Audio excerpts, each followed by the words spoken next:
আসসালামু আলাইকুম। হ্যালো বন্ধুরা, আজকে আমি একটা ম্যাজিক দেখাবো। যারা টেকনিশিয়ান ভাই আছেন তারা একমাত্র ম্যাজিক বিষয়টা বুঝবেন। এটা হচ্ছে রেডমি 9A। দেখতে পাচ্ছেন ডিসপ্লেতে এমআইইউ এর লোগো চলে আসছে। এই ফোনের বেসিক্যালি প্রবলেম ছিল ডেট।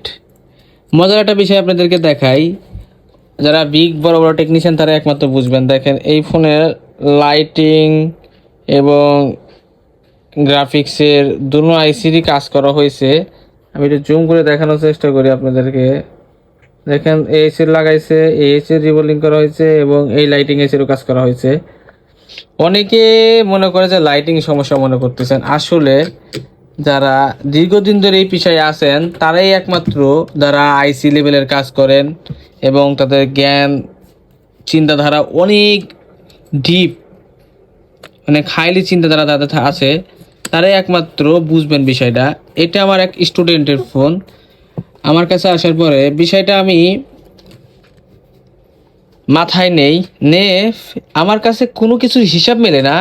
কারণ আমরা জানি যে গ্রাফিক্স না আসলে লাইট আসবে না, লাইট আসার পরে ডিসপ্লে আমরা দেখতে পারবো।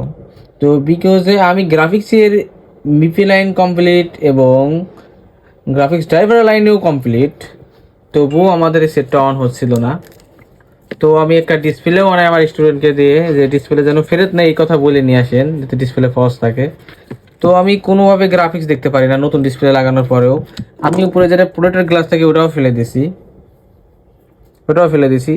তো আমি রেটিং দেখে এবং গবেষণা করে একটাই পর্যায়ে আমি পুষাই, সেটা হচ্ছে এই ফোনটাকে ফ্ল্যাশ করা লাগে। দেখেন আমি যখন ফ্ল্যাশ ও এলডিতে করি তখন ফ্ল্যাশ হয় না, তারপর সে মিডিয়াটেক ইউনিভার্সাল থেকে ফ্ল্যাশ করি তখনও ফ্ল্যাশ হয় না।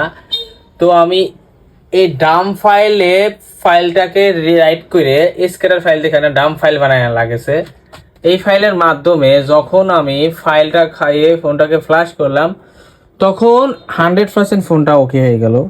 যাই হোক, আজকের এই বিষয়টা দেখালাম যে গ্রাফিক্সের প্রবলেম কিন্তু ফ্ল্যাশ ফাইল থেকেও হয়।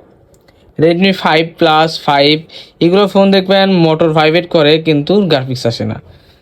এই ধরনের প্রবলেমগুলো আসলে না বুঝলে আগে আপনারা কেউ গ্রাফিক্সের কাজ করবেন না। আগে গ্রাফিক্সের আইসির কার্যকারিতা আপনার জানতে হবে। একটা গ্রাফিক্স আইসি কীভাবে কাজ করতেছে, একটা অডিও এসি কীভাবে কাজ করতেছে, একটা লাইটিং এসি কীভাবে কাজ করতেছে। আসলে এইগুলো যখন আপনি জানবেন তখন আর অন্যদের মতো আপনাকে ঠাস করে লাইটিং এসি উঠানো লাগবে না, রিবোলিং করতে হবে না। অনেকে দেন না বুঝে অনেক সেট